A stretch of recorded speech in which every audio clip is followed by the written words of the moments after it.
ભાવનગરના નકલી લઠ્ઠાકાંડની અસર સુરતમાં દેખાવા લાગી છે। સુરતમાં જે યુવક સારવાર હેઠળ હતો તે બ્રેન્ડેડ જાહેર થયો છે। છેલ્લા 3 દિવસથી તેની સઘન સારવાર ચાલી રહી હતી, પરંતુ ઇમ્પ્રુવમેન્ટ ન થતા વેન્ટિલેટર પર હાલ તે સારવાર લઈ રહ્યા છે।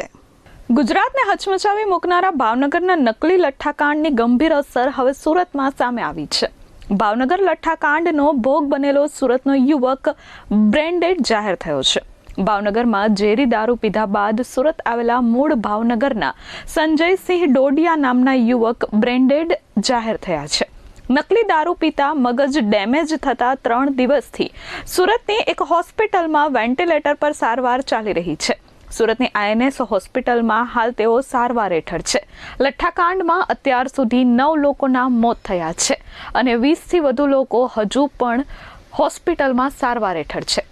સુરતના યુવાનની તબિયત અત્યંત ગંભીર બનતા તેમને ખટોદરા સ્થિત આવેલી આ હોસ્પિટલમાં સારવાર આપવામાં આવી રહી છે। છેલ્લા 3 દિવસથી ICUમાં જીવન મરણ વચ્ચે તેઓ ઝોલા ખાઈ રહ્યા છે।